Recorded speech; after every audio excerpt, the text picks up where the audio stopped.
To exit the review mode, you can click on the acquisition function key. You can also push next, but I prefer to use acquisition. That gets us out of the analysis mode, and we are looking at our last recording over here. Let's look at our results. The result table is shown at the top. Usually it will show you all the recordings, but because of the small window size, we cannot see that. I'm going to maximize this window. So this contains our analysis. At the top, we have a summary statistics. We analyzed 10 pairs. 1 out of 10 pairs showed blocking.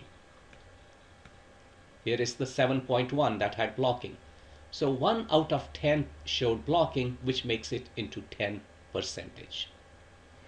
Then our mean jitter was 37 microseconds. We also have a median jitter of 21 microseconds.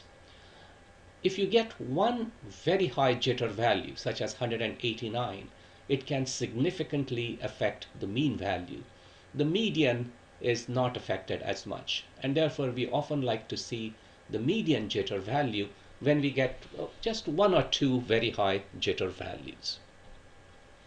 The green color indicates that the values are within normal limits. Yellow highlight indicates that the values are outside of our reference range.